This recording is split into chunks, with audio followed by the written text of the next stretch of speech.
when I was between the ages of 5 or 6, I started exhibiting some choice symptoms. Now, these symptoms didn't mimic those of an AIDS patient, so no one really could tell what they were signs of. So I struggled with excessive and constant nosebleeds, to which I finally had to seek help for. My parents took me to the hospital and they cauterized my nose, just to make sure that I stopped bleeding, and we thought we were done with that. But like many kids, I played outside in the very hot sun, but I suffered heat rashes and multiple sunburns. My little brown skinned self, just couldn't truly enjoy the pleasures of being an out and about type of child.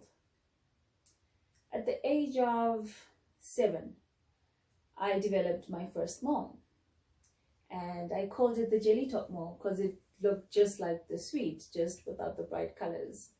Now, this mole was perfectly symmetrical, and it had, a well-rounded border, and it was gray in color. It almost looked like the melanin had been sucked right out of it, and it was almost the size of the back of a pencil eraser, and it never evolved beyond that size.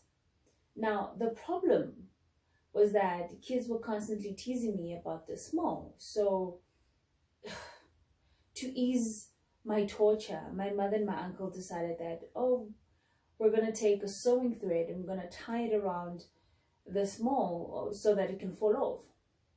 Now, I would never advise this to anybody, but this is what we did. And then one day it fell off at school, and I had to pick it up very quickly and put it in my pocket so that the kids wouldn't see it. And I showed it to my mom, like, I'm finally relieved that it was gone. But soon after that, it returned, and it looked exactly the same, and we repeated the procedure, but this time it was a success. I played a great deal of sports, and I loved almost every moment of it.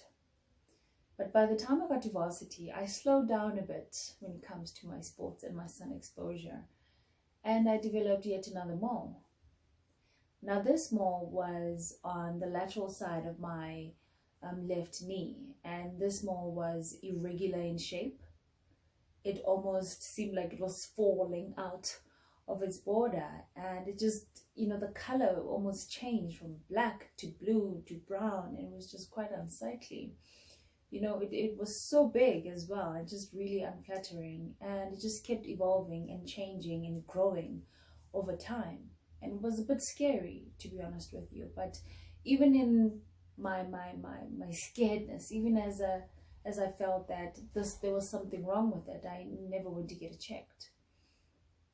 You see, people here, and like my mom, my grandparents, my neighbors, my friends, have moles and skin tags all over their faces, and I guess at the time the only thing I was dealing with was like the acne, but this mole was just so different to the moles and skin tags that my loved ones had.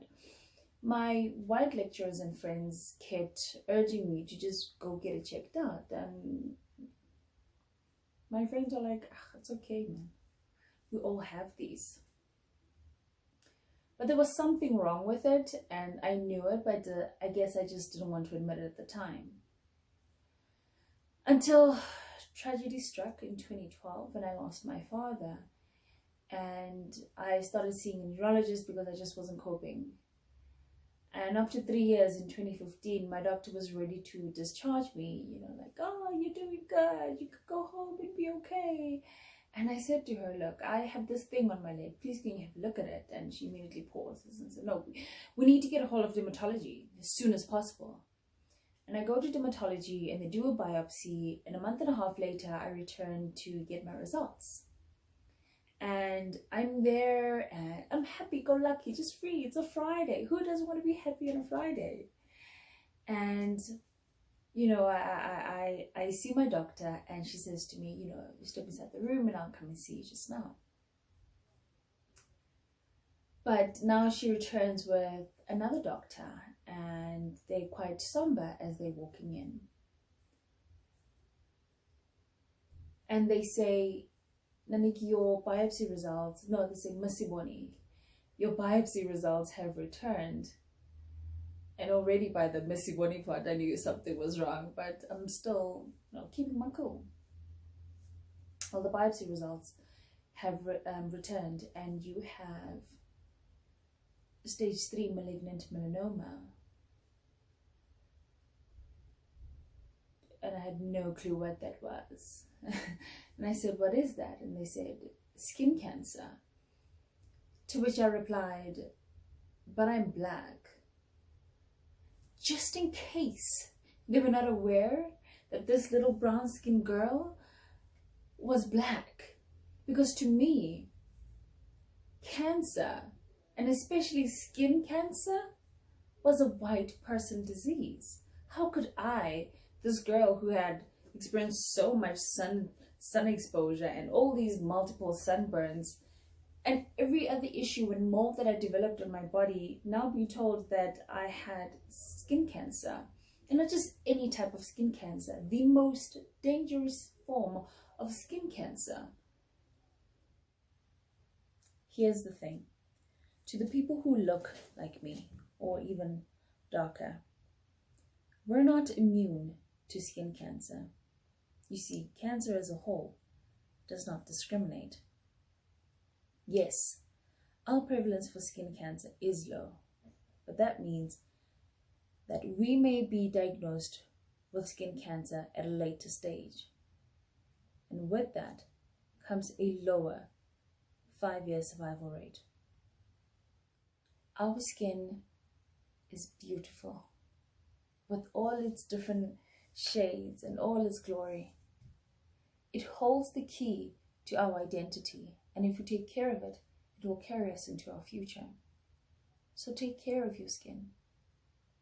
Those dark marks and lines on your nails, those moles on the soles of your feet and in the palms of your hand, and those lesions and patches on the inside of your mouths, don't ignore them. Take care of your skin so it too can take care of you. And remember always that you are love, you are strength, and you are greatness beyond cancer.